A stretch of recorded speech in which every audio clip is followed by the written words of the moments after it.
Olá, boa tarde a todos, sejam bem-vindos ao nosso canal Fé Sem Política. Meu nome é Alan Rogério Gomes e nós vamos partilhar hoje sobre um tema que eu já tinha comentado lá no Facebook, que é um pequeno dicionário de termos católicos. Porque às vezes a gente, na prática da fé, no costume, a gente vai interiorizando essas palavras e acaba por não refletir. Então hoje é um pequeno dicionário, vamos dizer assim, dos termos bíblicos, dos termos católicos, aliás, só retomando um pouco o vídeo anterior, como é a oração na Igreja Católica e liturgia das horas, eu falei no momento lá que talvez teria que pagar, o aplicativo da liturgia das horas. Só que se você for lá, pelo menos nos celulares Android, tem um aplicativo lá gratuito que chama Liturgia das Horas Online. Só você entrar lá na Play Store, pega seu celular, entra lá na Play Store e procura lá por Liturgia das Horas Online. Aí vai ter lá, você baixa ele, instala, aí você vai poder fazer as orações. Lá tem tudo certinho, você vai, clique na oração, você começa a fazer a oração ali, tá? Lá tem tudo, tem desde a oração da madrugada, que é chamada ofício das leituras, que os monges fazem, mas eles que fazem essa oração do ofício das leituras, que tem bastante leitura dos santos padres, dos pais da fé católica, da fé cristã. Depois tem também a oração da manhã, as laudes, a nona, a oração das 9, a oração da média, do meio-dia, até a oração das 3, a terça, a nona, tem todas essas orações lá. Só você entrar lá, dar uma olhadinha que dá para você fazer lá certinho, sem precisar comprar o livro Oração das Horas, Lógico, se você quiser ter e comprar, é legal, interessante também. Não é caro, tá bom, gente? Eu falei lá da gente fazer um vídeo só que o que acontece? É bastante conteúdo. Eu falei até para a Ângela, para minha esposa, eu comecei a pesquisar, a retomar algumas coisas que eu estudei na teologia, Eu tive a graça de fazer 2 anos de teologia lá na Faculdade Católica de Pouso Alegre, em Minas Gerais, Enquanto eu estava lá na comunidade Adoração e Missão, tive a graça de fazer esses 2 anos de teologia. Então eu retomei algum material, alguma coisa. Também vocês vão ver lá no final, na descrição do vídeo, vai ter algumas fontes ali que eu peguei esse material, Então, aí eu acabei por concluir que, assim, é bastante coisa, mesmo que, lógico, a gente não vai tratar, por exemplo, hoje o tema é igreja, as palavras igreja, católica, palavra católica, a palavra diocese e a palavra paróquia. Então, vai dar para fazer só um vídeo, por quê? Só essas palavras aqui já dá um tempinho, Não dá pra gente... senão o vídeo vai ficar muito comprido, vai ficar aí mais de 1 hora de vídeo, talvez, para a gente abordar tudo. Então eu dividi pelo menos em 5 vídeos, eu acho que dá, Só para a gente tratar desse pequeno dicionário de termos católicos, tá bom? Então nós vamos começar hoje, como eu disse, com essas 4 palavrinhas, O que quer dizer a palavra igreja, A gente é da igreja, a gente está acostumado a participar, ouve tanto. O que quer dizer a palavra igreja? O que quer dizer a palavra católico ou católica? O que quer dizer a palavra diocese? E o que quer dizer a palavra, paróquia, Então vamos iniciar? Vamos iniciar em nome do Pai, e do Filho e do Espírito Santo. Amém. Que o Senhor nos ilumine nesse pequeno estudo, nessa pequena reflexão, através do seu Espírito Santo. Que o Senhor nos dê a graça de compreendermos a sua palavra, a sua doutrina, guardarmos no nosso coração, praticarmos a palavra na nossa vida, anunciarmos a palavra aos nossos irmãos e defendermos a palavra e a doutrina da Santa Igreja, né? Então vamos lá. Em nome do Pai, do Filho e do Espírito Santo. Amém. Gente, a palavra igreja, se a gente for pegar na origem dela, ela é chamada, no grego é chamado eclésia, que significa convocação, né? É uma palavra que significa convocação, chamar fora e assembleia de cidadãos, né? Então a igreja tem a ver com a assembleia, com a convocação que Deus nos faz, né? E traduz o hebraico Kahal. Eu não sei se é exatamente assim que pronuncia o hebraico, porque do tempo que eu fiz teologia não tive aula de hebraico, não cheguei a estudar o hebraico, mas eu acredito que seja Kahal, né? Kahal, e Edá. São duas palavras também que no Antigo Testamento querem exprimir a assembleia do povo de Israel. Então, a igreja do Novo Testamento, a igreja de nosso Senhor Jesus Cristo, ela herda essa designação da antiga assembleia, do antigo povo.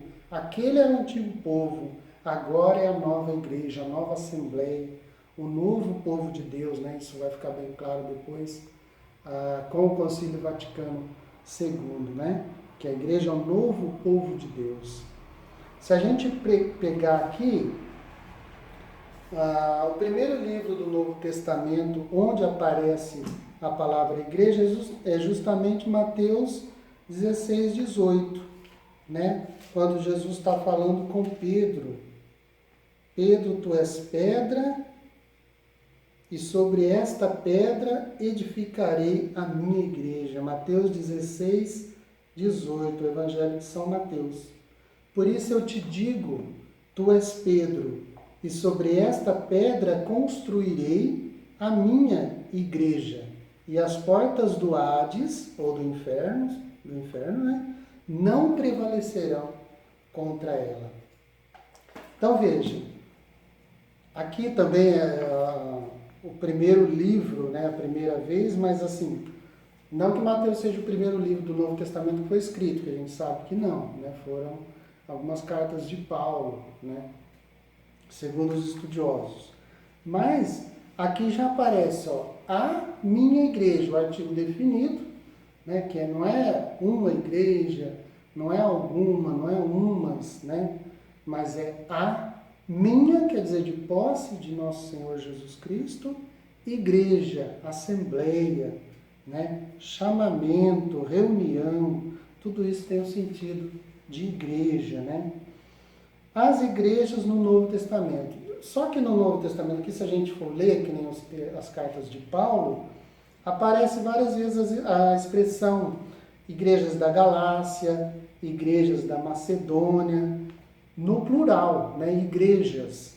E também às vezes aparece igrejas orientais, depois na história da igreja, igrejas da África e designações semelhantes.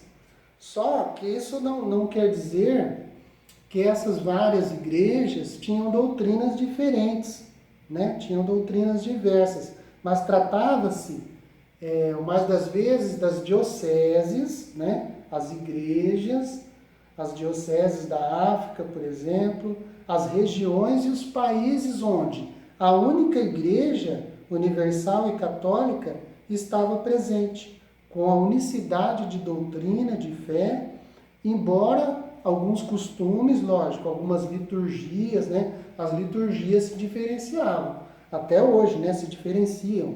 A gente fala, por exemplo, de liturgia bizantina, de liturgia de rito oriental, a gente fala de liturgia romana, né? Que é a nossa liturgia, que a gente segue o missal romano, a liturgia romana. É o modo de celebrar os sacramentos da Igreja Latina, que a gente chama, ou romana, né? Em razão da cultura, dos costumes, dos povos de cada lugar. Então a Igreja também foi se enculturando, né? A palavra enculturação também, que o Papa João Paulo II falava bastante, né? Essa enculturação do Evangelho, a encíclica, aliás, do Papa João Paulo II também, Evangelho Anunciante, que vai falar dessa enculturação do Evangelho, né? Ele não perde a sua essência, mas ele se encultura e ele purifica, né? Ele assume aquilo que tem de bom, aquilo que já é de Deus, do Espírito Santo que está ali, e o Evangelho é capaz de fazer essa purificação, né? Então é nesse sentido. Chamavam-se igrejas, né? Porque eram dioceses, regiões ou cultura diversa, né?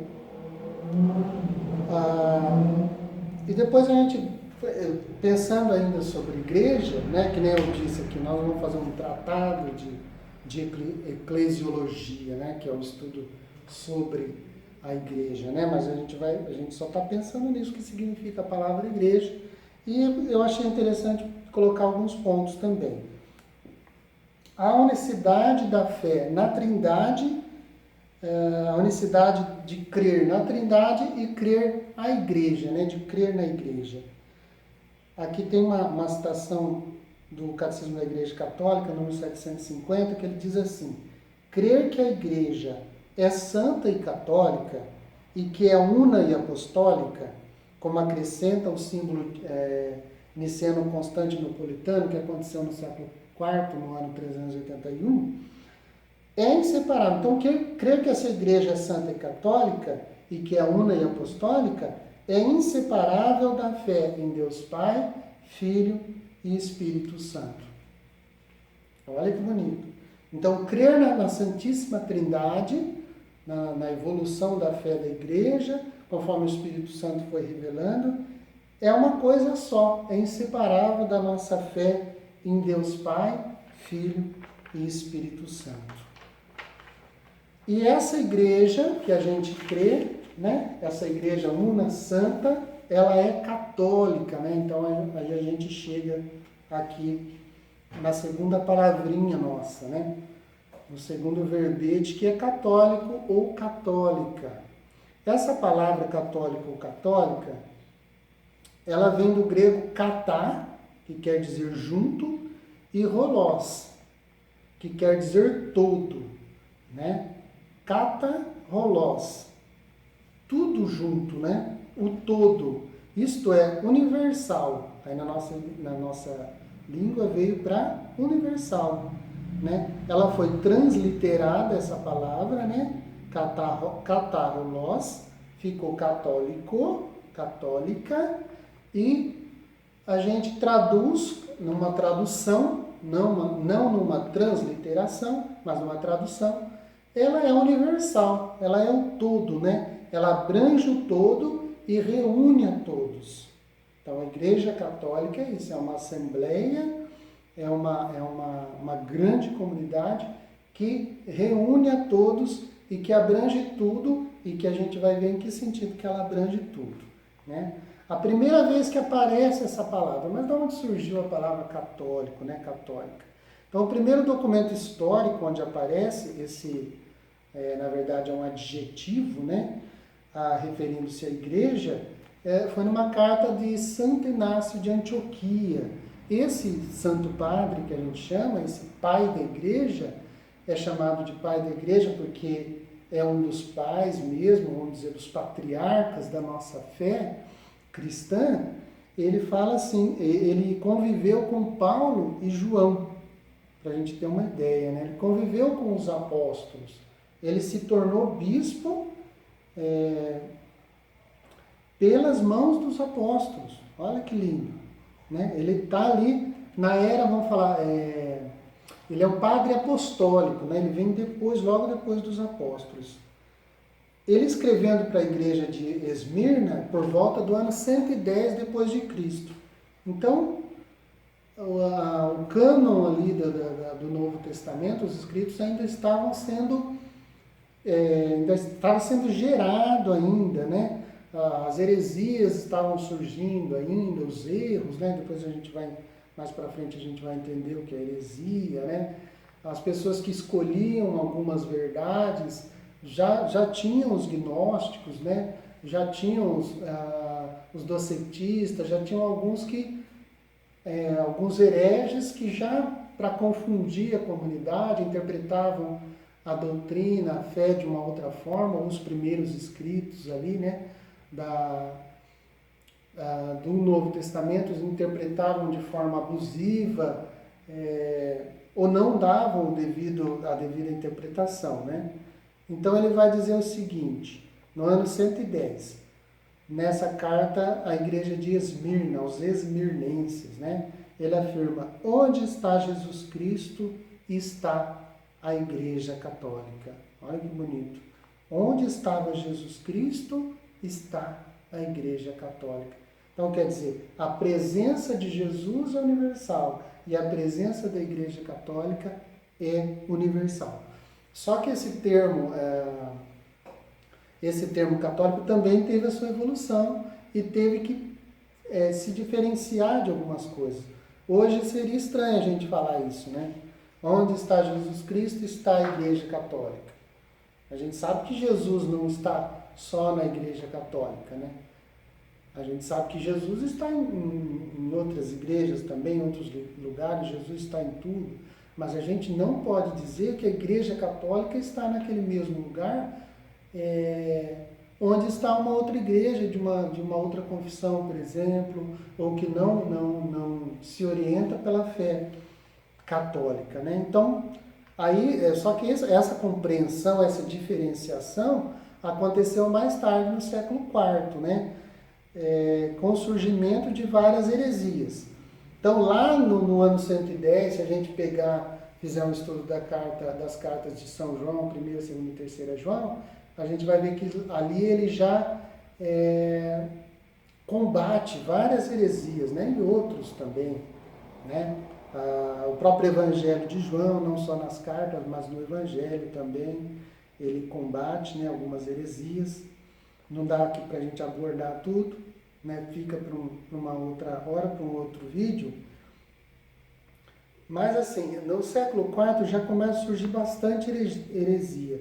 E essa palavra católico, passa a ter um sentido diferente, né? São Cirilo de Jerusalém, que é um doutor da igreja também, para comparar a fé ortodoxa com a fé herética, usa o termo fé católica.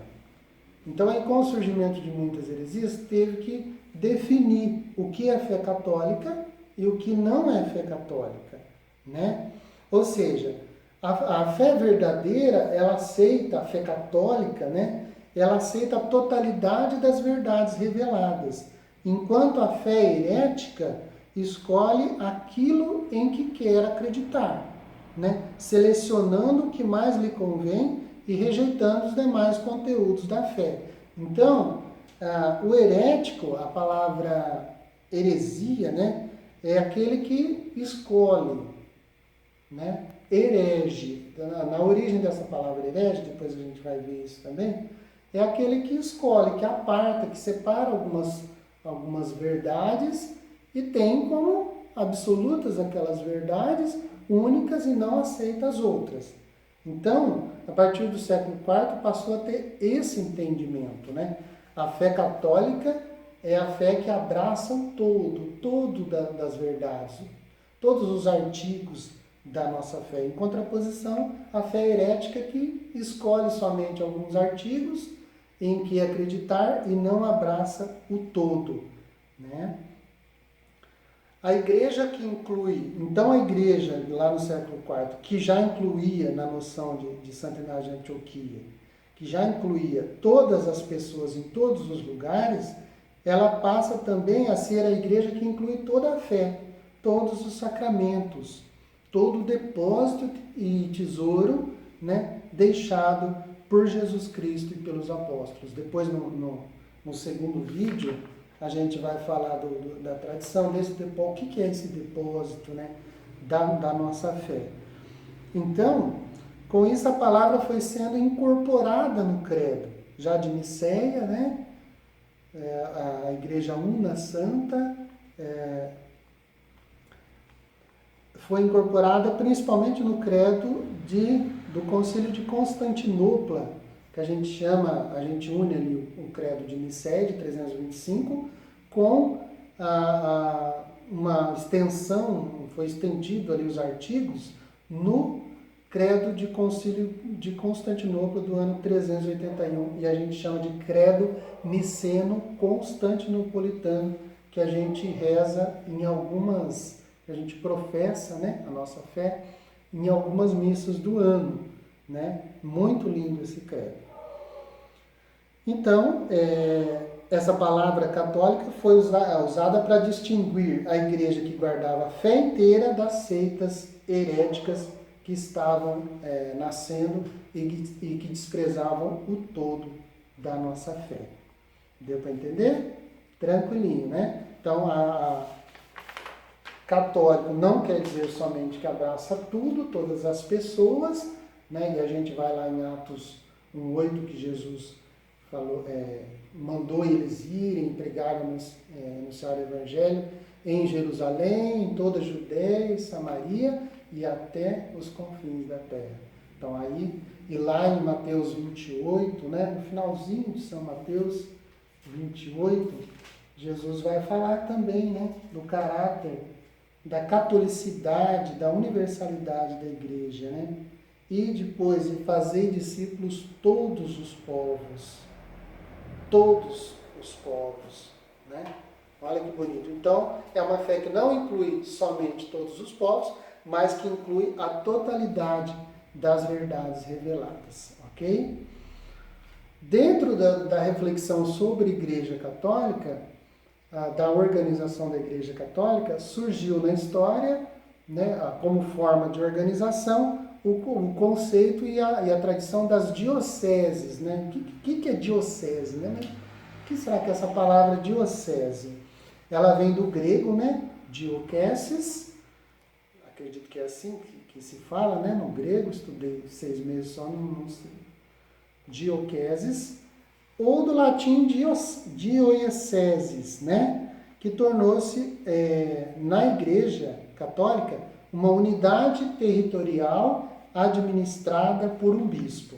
Então, de início, o bispo daquela cidade, que é o bispo a gente vai ver depois, né, no segundo vídeo, no segundo ou no terceiro, acho que é no terceiro vídeo, no quarto vídeo, mais ou menos, né? Se Deus quiser, né, gente? Tudo se for da vontade de Deus. A gente vai ver lá sobre o que é bispo, o que é presbítero, o que é diácono, tá? Então, o bispo, o responsável, o guardião, o dirigente daquela cidade para os cristãos, né, das civitas romanas, civitas romana é sinônimo da polis grega, né? A polis grega é a cidade, né? Era uma cidade-estado. A cidade no Império Romano era chamada de civitas, né? O bispo era o responsável, o guardião para aquela igreja local, né? A igreja daquele território, daquela cidade. Daí, no Império Romano, historicamente, o que era... Agora vamos sair vamos propriamente para o âmbito civil, né? Porque esse termo ele é pego, ele é absorvido, vamos dizer assim, entre aspas, da organização do Império Romano, né? Ele era organizado em regiões administrativas, né? Então, assim, o Império era o Império Romano era formado por províncias eram grandes regiões, né? Não me recordo agora quantas regiões que tinha no Império Romano, mas eram grandes regiões. E dentro dessas regiões, haviam as regiões menores, chamadas de dioceses, né? Diocese, então, era uma região administrativa dentro de uma província do Império Romano, né? A igreja, então, inserida na cultura, que nem a gente estava falando de cultura, né? Não tem como a gente dissociar o ser humano de cultura. Nós, seres humanos, somos essencialmente seres culturais. Não adianta eu querer falar que a minha cultura é igual à cultura grega, né? É igual à cultura oriental, ou que os orientais têm que ser igual a gente, no sentido de cultura, né? Cada povo, cada região do planeta, vamos dizer assim, Hoje em dia se fala de Ocidente, de Oriente, né? De cultura oriental, de cultura ocidental. Existe a China, né? Que é um outro mundo, né? Uma outra cultura. Existe o Japão, mas a igreja também está presente nesses lugares e respeita muito a cultura deles. Nós temos aqui o Brasil, mesmo dentro do Brasil, a gente tem várias culturas, né? No sul, no norte, no nordeste, no norte a gente tem ali também a questão dos índios, né? Então a questão cultural, não que o evangelho deva se diluir, mas ele sim cultura e purifica aquilo que tem que ser elevado, né?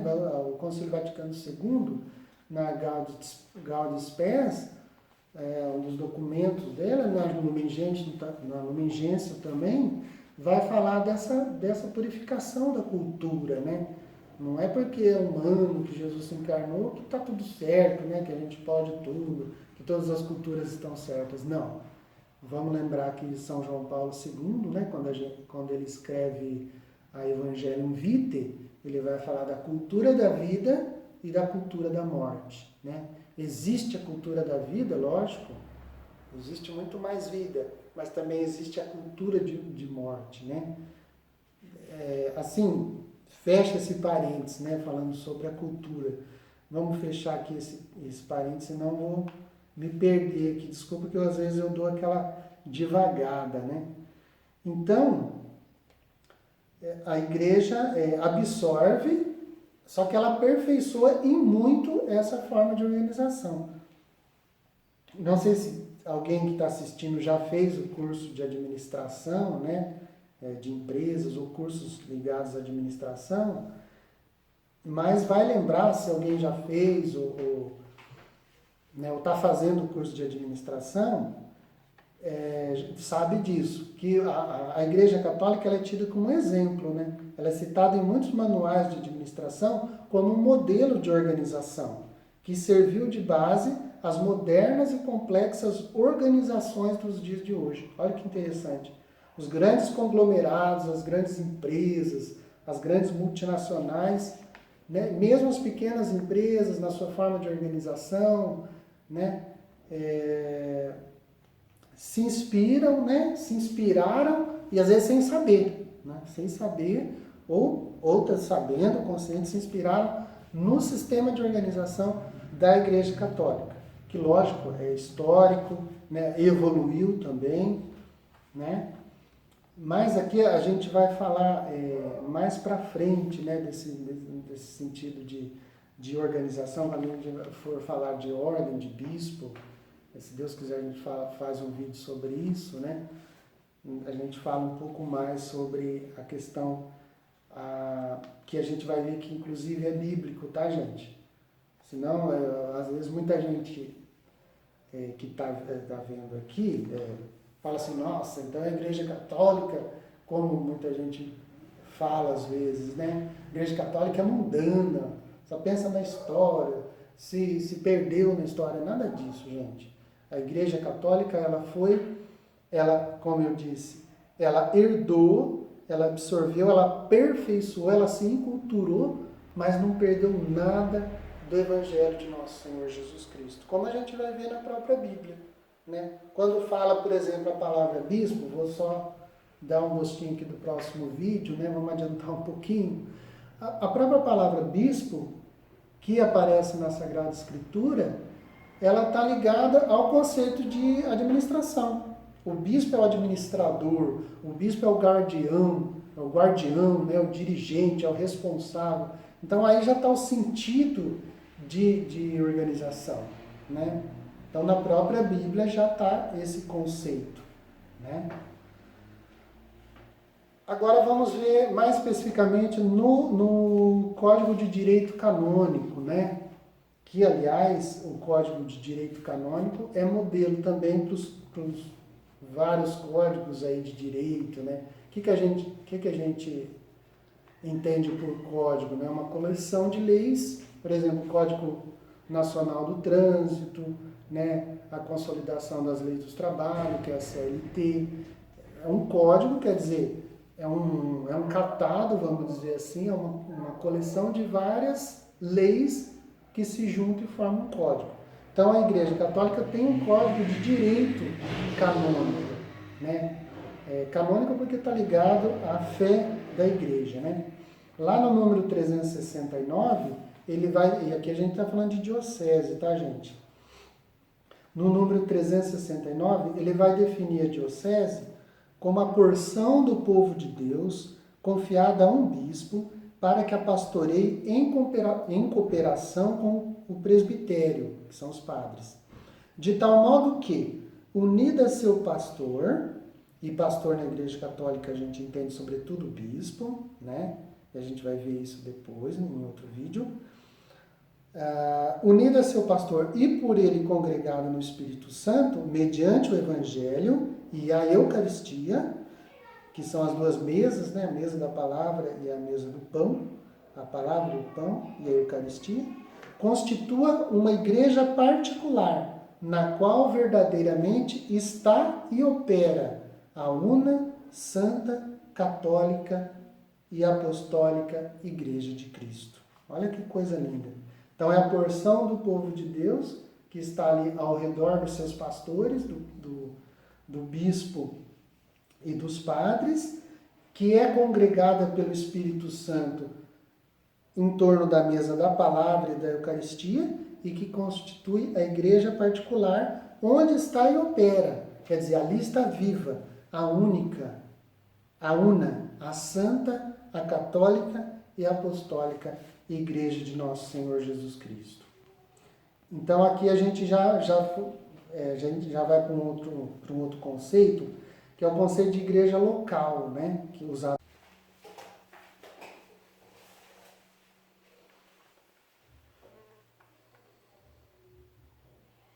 Então a gente vai chegar aqui ao conceito de igreja local, né? E igreja particular, como disse o Código de Direito Canônico. Então a diocese é chamada de igreja local ou particular, para distinguir da igreja católica e universal. A diocese é um território, né, assim, administrado por um bispo, né, que pertencente, quer dizer, a essa grande igreja, né? Nela está viva e atua a Igreja Católica, né? Ela é a Igreja Católica e, ao mesmo tempo, ela está ali circunscrita por um determinado território dessa igreja, né? A diocese ou igreja de Roma, que tem o Papa como o sucessor de Pedro como bispo, né? O bispo da diocese de Roma é sempre o sucessor de Pedro, é o Papa, né? Escolhido entre os bispos, entre os cardeais. A gente já acompanhou a escolha, muitos de nós acompanhamos a escolha de vários papas aí, né? A gente sabe muito bem como acontece, que escolhe o bispo e o papa é o bispo de Roma, né? Daquela diocese de Roma. Segundo Santo Inácio de Antioquia, né? Como a gente disse, ele conviveu ali com os São Paulo, São João, né? Pelos escritos dele, a gente vê que ele conviveu com estes apóstolos. Ele é um padre apostólico, quer dizer, ele veio logo depois dos apóstolos. Para Santo Inácio de Antioquia, a diocese ou igreja de Roma tem no mundo a presidência da caridade, né? Olha que bonito. Aquela diocese, aquela igreja de Roma, tem no mundo a presidência da caridade. E para ele também o bispo na sua diocese, aí qualquer bispo, né, na sua diocese ou igreja local, é o centro da ortodoxia.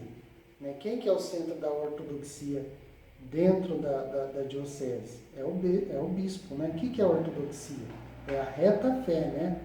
Do grego ortos, que significa reto ou reta, e doxa, que significa fé, ortodoxa.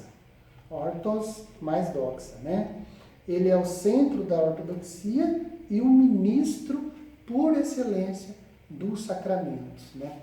Então, quem concede aos presbíteros, aos padres, a graça, né, que coloca na mão do padre o evangelho, que coloca na mão do padre, né, o óleo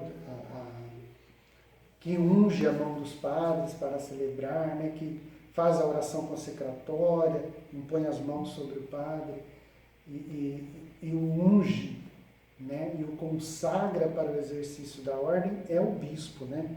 Porque ali na diocese ele é o servidor, né? E por excelência dos sacramentos. Ok? Então vamos partir agora para o último conceito da nossa conversa de hoje, que é o conceito de paróquia, né? E eu achei muito bonito, assim, né? Dei uma pesquisada e vi o conceito de paróquia, ele é bem interessante, né? O conceito de paróquia, a palavra paróquia, né, vem do grego paroikia, que significa algo como casa ao lado. Então, paroikia é essa casa ao lado, vizinha, né? É a morada mais próxima, é o morar perto, né? Olha que bonito. Depois a gente vai entender melhor porque é bonito.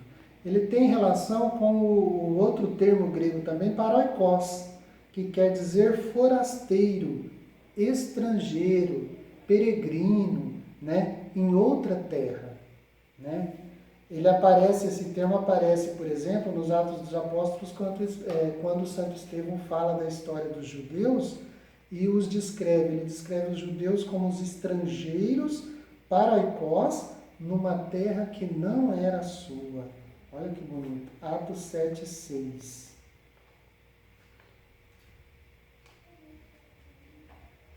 Em Atos 7:6, os judeus são descritos como paroikos, né? Olha lá. Deus, porém, lhe declarou que sua descendência viveria como migrante em terra estrangeira, sendo escravizados e maltratados, né? E aí continua o versículo. Então, um paroquiano, então o que é um paroquiano, né? Aquele que está nessa paróquia, né? O que ele é? Ele é um peregrino, ele é um migrante, ele é um estrangeiro, ele é um forasteiro que viaja rumo à pátria celestial, né? E que acolhido numa paróquia, quer dizer, numa morada próxima, numa morada vizinha, ele vai compartilhando essa viagem com os seus irmãos e vizinhos. Olha que bonito. Então é o conceito do já e do ainda não, né? É a noção é o conceito que a gente chama de escatológico da nossa fé, né? É o já. O cristão já vive ele vive nessa terra, mas já com o olhar no paraíso, né? É o já, ele já experimenta nessa terra a pátria celestial. E ao mesmo tempo ainda não. Ele é só um migrante, ele é um forasteiro, ele é um estrangeiro, né, que está a caminho junto com seus irmãos dentro de uma morada próxima, né, dentro da sua paróquia. E aí, tendo em mente esse conceito, São João Crisóstomo vai perguntar, né, de uma forma indireta, e aí, rezar em casa ou rezar na igreja? Né? Lógico que rezar na igreja tem o seu sentido, né? A igreja, a própria Igreja Católica vai dizer que a casa, a família é a igreja doméstica, né? Lógico. Só que aí São João Crisóstomo vai afirmar também, não podes rezar em casa como na igreja. Aliás, no vídeo passado eu falei um pouco sobre isso também, né? Da força da oração litúrgica. Ela é muito maior do que as nossas devoções particulares, as nossas orações particulares, né? E aí, completando aqui com São João Crisóstomo, ele fala assim, não podes rezar em casa como na igreja, onde se encontra o povo reunido, onde o grito é lançado a Deus de um só coração. Existe ali algo a mais. A união dos espíritos, a harmonia das almas, o vínculo da caridade, a oração dos presbíteros. Olha, por isso que é muito mais forte do que a nossa oração em casa a nossa oração particular, né? Então essa história de que eu rezo em casa mesmo, é a mesma coisa, não é a mesma coisa, né? Para a Igreja Católica nunca foi e não é a mesma coisa, né? E daí nós vamos para uma definição, eu pego aqui a definição também do Código de Direito Canônico, de paróquia, no cânon 515, parágrafo 1º, ele vai definir a paróquia como uma determinada comunidade de fiéis constituída estavelmente na igreja particular, que a gente viu que é a diocese, né? E seu cuidado pastoral é confiado ao pároco, como a seu pastor próprio, e aqui chama o padre pároco de pastor também, sob a autoridade do bispo diocesano. Portanto, então a paróquia é uma determinada comunidade, então a paróquia é definida como a comunidade dos fiéis, pastoreada pelo pároco, né? Por um padre sob a autoridade do bispo diocesano. Nesse conceito aqui, do próprio Código de Direito Canônico, a paróquia não é uma igreja, né? Não está ligada ao templo específico, né? O templo, um exemplo, né? Um templo específico lá, uma igreja, vamos lá pôr um nome aleatório, que é a igreja de São João, lá é a paróquia. Não, a paróquia é a comunidade de fiéis, né? A paróquia tem a noção da comunidade. Então, mesmo que né, a comunidade de fiéis, ela celebra, ela vivencia sua fé em várias comunidades, né? Várias igrejas, né? Várias comunidades no sentido assim, comunidade de Santa Rita, São João, São Paulo, São Pedro, né? Nossa Senhora da Conceição, todas essas comunidades, elas são paróquia. A paróquia não é uma específica, né? É a comunidade dos fiéis, né? Lógico que aí, em torno do seu pároco, do padre, sob a autoridade do bispo diocesano. E aí tem um outro ponto também, para a gente encerrar, que é assim, a autoridade do bispo na criação e na manutenção das paróquias. Ainda conforme o Código de Direito Canônico, do cânon 515, no parágrafo seguinte, parágrafo 2, ele fala assim, erigir, suprimir ou modificar as paróquias compete exclusivamente ao bispo, ouvindo o conselho presbiteral, né?